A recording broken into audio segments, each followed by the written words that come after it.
எல்லாருக்கும் வணக்கம். இன்றைக்கி நம்ம பார்க்க போகிற ரெசிபி வந்து புடலங்காய் பொரியல். அதுக்கு முதல்ல நான் ஒரு 1/4 கப்பு வெள்ளை பட்டாணி சுண்டல் எடுத்துக்கிறேன்.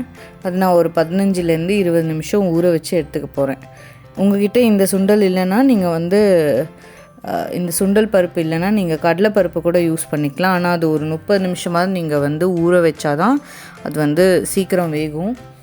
அப்புறமா வழக்கம் போல் ஒரு புடலங்காய் பொடிசாக அரிஞ்சு எடுத்துருக்கேன். கடுகு, உளுந்து, ஜீரகம், அதுக்கப்புறம் வந்து ஒரு 4-5 பச்சை மிளகா நான் உடச்சி வச்சுருக்கேன். 2 கொத்து கருவேப்பிலை, ஒரு 1/4 கப்பு தேங்காய் எடுத்துருக்கேன் நான். அப்புறம் ஒரு சிட்டிகை பெருங்காயம். இப்போ நம்ம அடுப்பில் வந்து சூடாகட்டும். இப்போ நான் 4 டீஸ்பூன் எண்ணெய் ஊற்றுறேன். நான் லோ ஃப்ளேமில் தான் வச்சு குக் பண்ண போகிறேன் என்டையர் டிஷ்ஷும். அதனால நான் வந்து எண்ணெய்லாம் கம்மியாகவே ஊற்றிக்கிறேன். நீங்கள் வந்து கொஞ்சம் மீடியம் ஃப்ளேம் ஹையாக இது பண்ணணுன்னா நீங்கள் எக்ஸ்ட்ரா எண்ணெய் ஊற்றிக்கோங்க. இப்போ கடுகு போட்டுட்டோம். அதுக்கப்புறம் உளுந்து, அப்புறம் வந்து ஒரு டீஸ்பூன் ஜீரகம், எல்லாமே ஒரு டீஸ்பூன் போட்டுட்டு அது கொஞ்சம் செவந்து வரட்டும். அதுக்கப்புறம் நம்ம வந்து கருவேப்பிலையும் பச்சை மிளகாவையும் போட்டுடலாம்.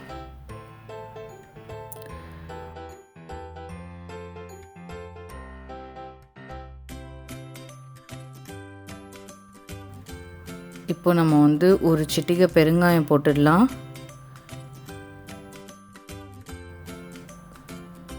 அதுக்கப்புறம் நான் வந்து இந்த வெள்ளை பட்டாணி சுண்டல் சீக்கிரமாகவே வந்துடும். அதனால் நான் அப்படியே பச்சையாக போட்டுக்கிறேன்.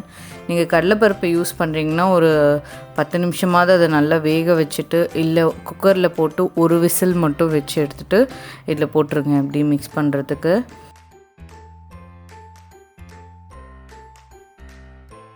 இப்போ இதுக்கு தேவையான உப்பு மட்டும் நான் போட்டுக்கிறேன். சும்மா ஒரு 1/2 டீஸ்பூன் உப்பு போட்டிருக்கேன் நான் இப்போது. இப்போ தட்டு போட்டு மூடிட்டு ஒவ்வொரு 2 நிமிஷத்துக்கு கிளறி விட்டுட்டே இருங்க. ஒரு 10 நிமிஷம் அப்படியே வேகட்டும். நான் ஸ்லோ ஃப்ளேமில் வைக்கிறதுனால நான் எக்ஸ்ட்ரா தண்ணி ஊற்றலை. நீங்கள் கொஞ்சம் ஹை ஃப்ளேமில் வைக்கிறதா இருந்தால் ஒரு 1/4 கப் தண்ணி மட்டும் ஊற்றிக்கோங்க, அதிகமாக வேண்டாம். இப்போ வந்து நல்லா வெந்ததுனால இப்போ நான் புடலங்காய் போட்டுக்கிறேன். புடலங்காய் போட்டு ஒரு மிக்ஸ் பண்ணி விட்டுட்டு நம்ம தட்டு போட்டு மூடிடலாம். புடலங்காயிலே வந்து நிறைய தண்ணி இருக்கும், அதனால நான் எக்ஸ்ட்ராவாக ஊற்றலை. ஒரு 10 நிமிஷத்தில் வந்து இது வெந்துடும்.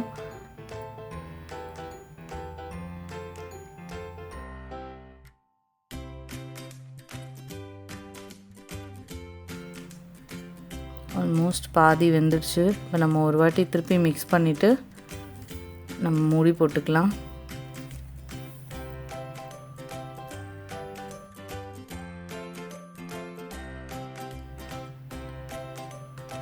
இப்போ பார்த்தீங்கன்னா புடலங்காய் ரொம்பவே நல்லா வெந்திருக்கு பாருங்கள்.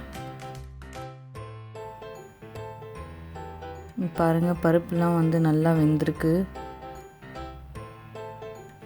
அப்புறம் புடலங்காவும் இந்த கலர் மாறி இருக்குது பாருங்கள். பச்சை கலர்லேருந்து இது ஒரு பழுப்பு நிறமாக ஆயிருக்கு, பழுப்பு நிற பச்சையாக ஆயிருக்கு.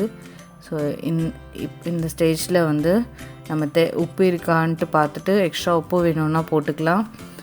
அதுக்கப்புறமா வந்து நம்ம வந்து கொஞ்சம் தேங்காய் துருவல் எடுத்து வச்சுருக்கோம் இல்லைங்களா, அதையும் போட்டு ஒரு மிக்ஸ் பண்ணிவிட்டு அடுப்பை ஆஃப் பண்ணிடுங்க. அவ்வளோதான், நமக்கு ஒரு சுவையான புடலங்காய் பொரியல் ரெடி ஆகிடுச்சு. இது நீங்கள் உங்கள் வீட்டில் ட்ரை பண்ணி பாருங்கள்.